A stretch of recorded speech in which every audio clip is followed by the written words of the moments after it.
Seven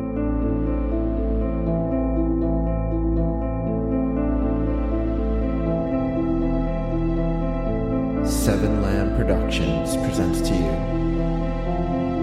End of All Hope.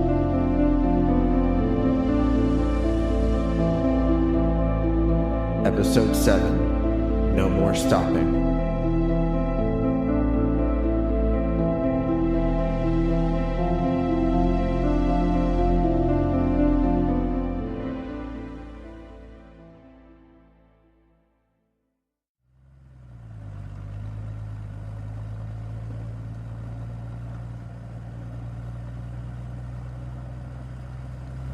So, are we going to talk about what just happened?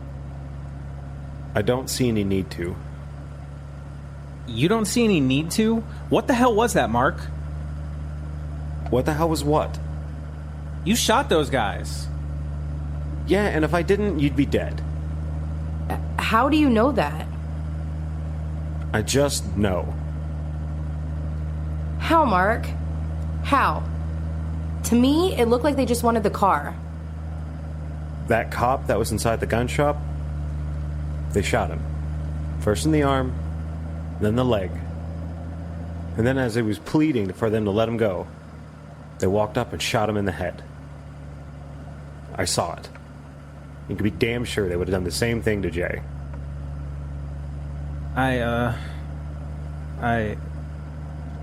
Thanks.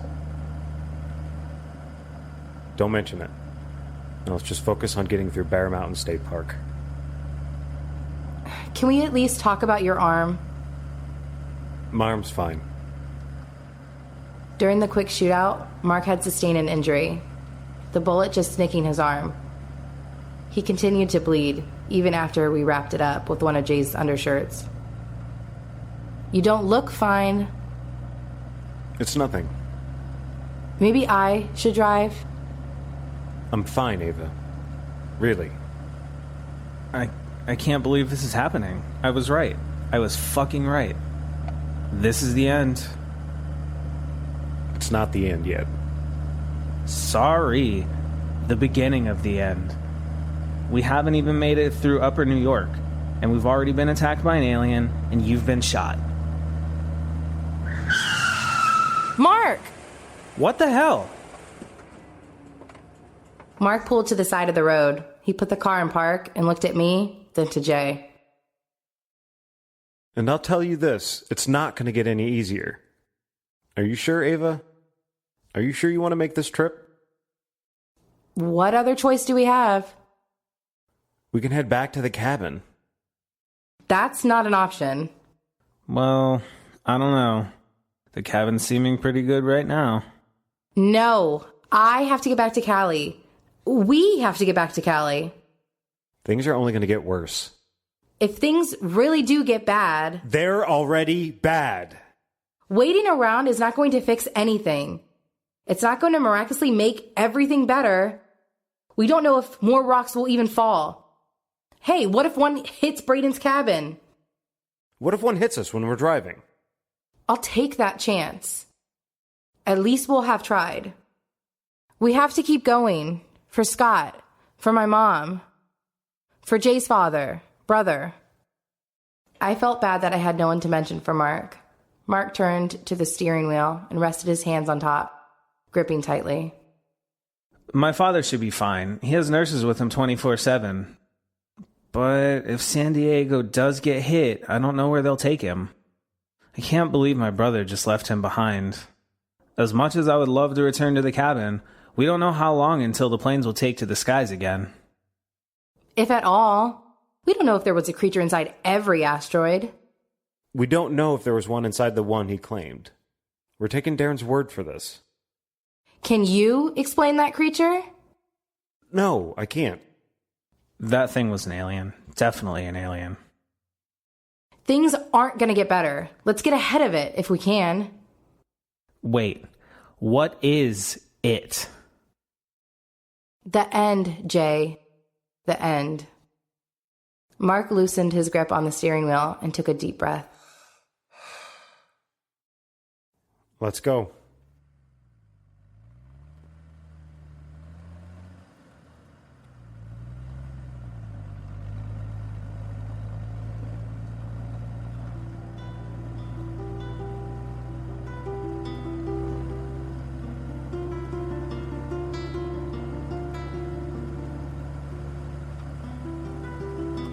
We drove around the winding road through the dense forest.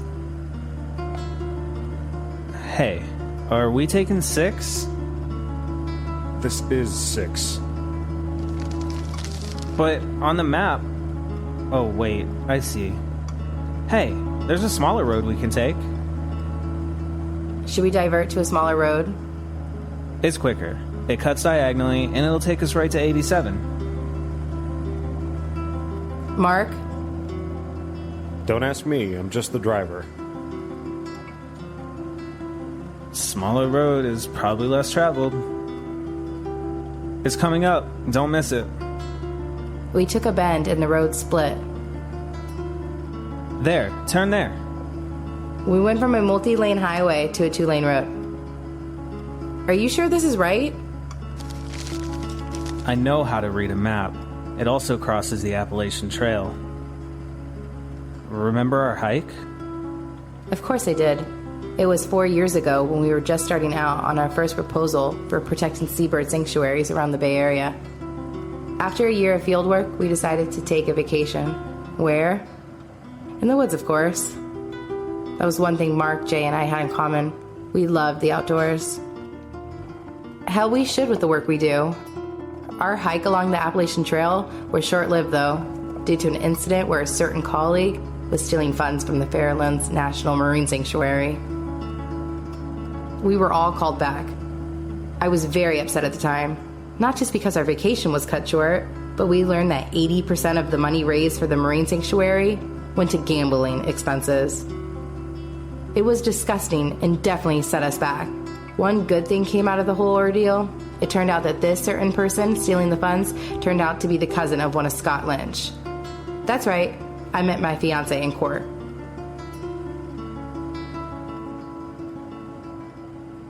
I can't believe we lost all that money. Man, I was pissed. You? We all were. He went through thousands. Come on, you can't be too upset. That guy's gonna be your future cousin-in-law. Oh yeah, that's when you met Scott. I forgot about that. Holy shit, that's crazy.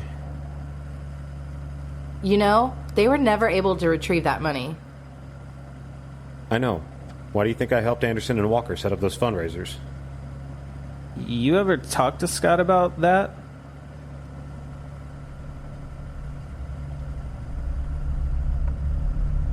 What's that noise? I don't know, but it's getting louder. The ground began to quake. We couldn't figure out where the sound was coming from. Then we saw it.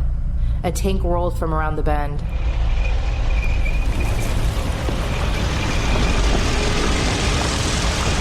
Shit!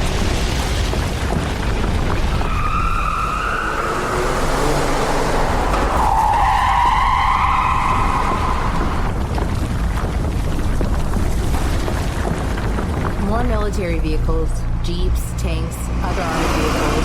A whole convoy zipped past us, heading toward Peekskill.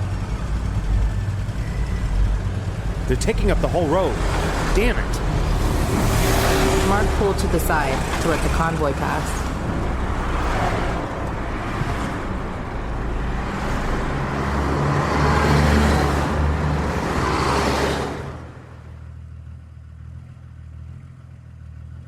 Damn, I counted 16. Where do you think they're heading? Peekskill? No way. Just a guess. We drove for another 20 minutes when we ran across a woman standing in the middle of the road. What is she doing?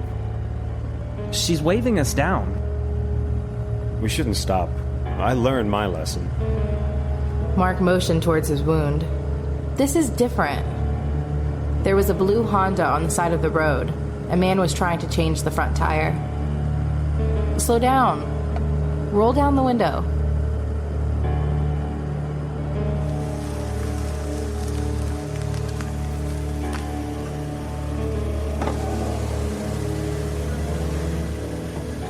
Oh my god, thank you, thank you, thank you.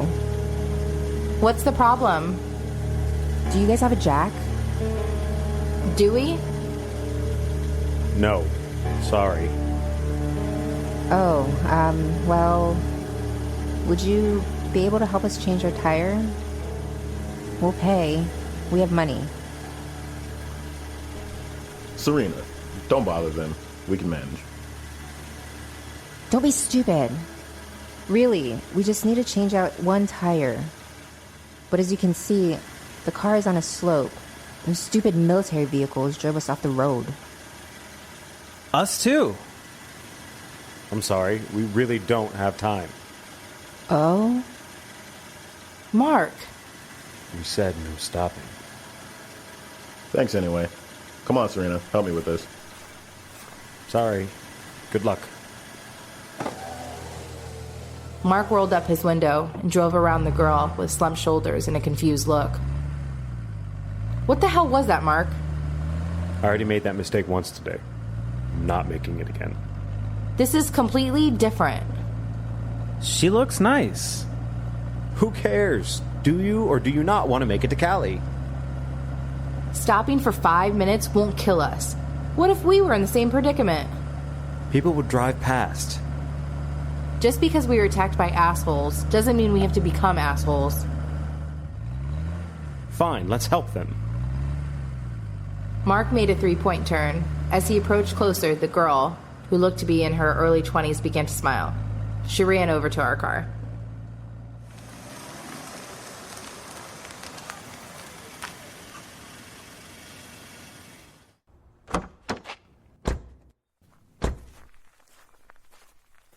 Oh my god. Thank you so much.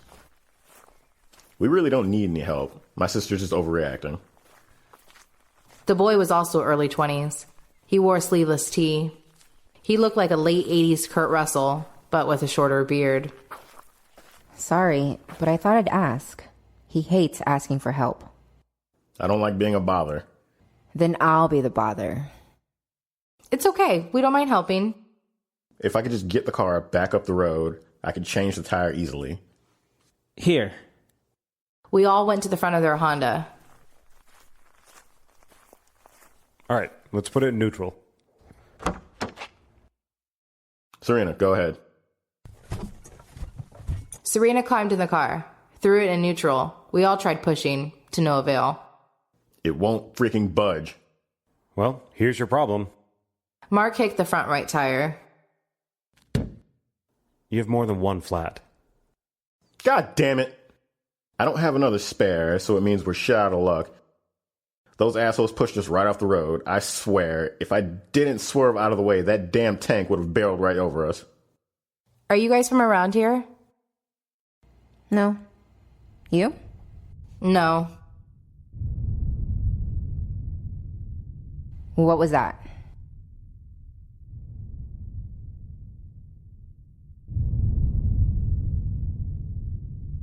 It sounds like a war's going on. That can't be peak skill. That's way too close.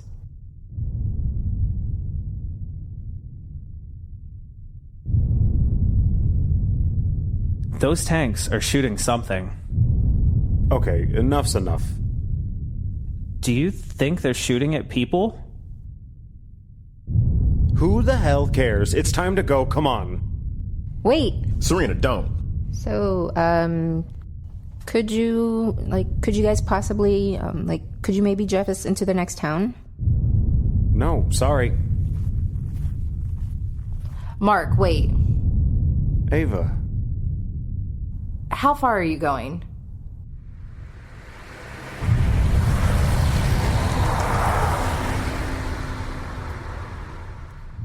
Two cars zipped past in a hurry. Far. But, if you guys just take us to the next town, we could figure out something from there. What about your car? It's not ours. It's a rental.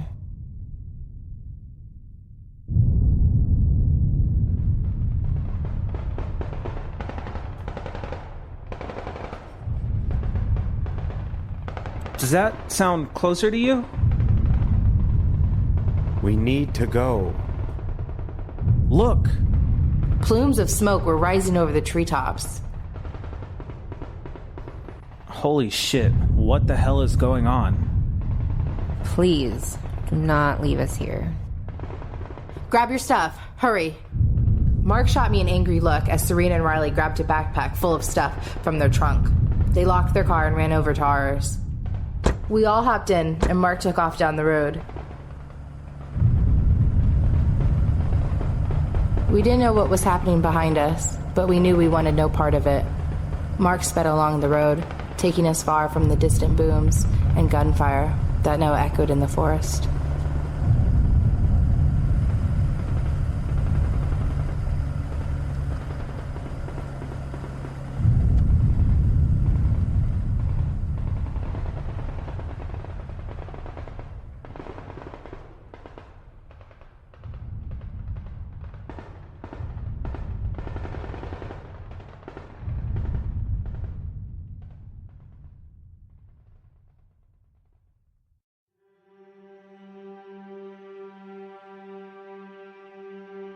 End of All Hope, written by Robert M. Lamb, edited by Seth York, Adam Jetmore, and Robert M. Lamb. Starring Hope Ennis as Ava, Nick Engelhardt as Mark, Adam Jetmore as Jay.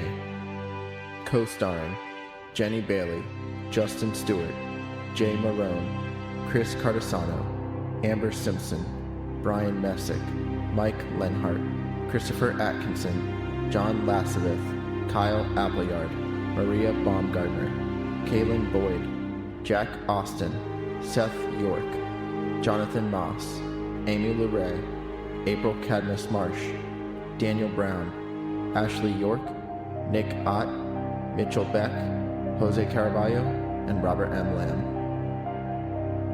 Music provided by Incompetech.com and Dylan Mixer at dylanmixercomposer.bandcamp.com. If you enjoy this podcast, don't forget to rate and review on iTunes.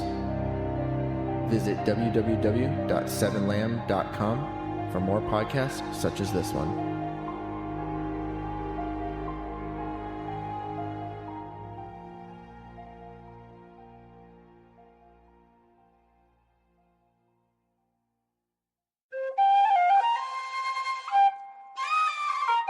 This has been a 7 Lamb production.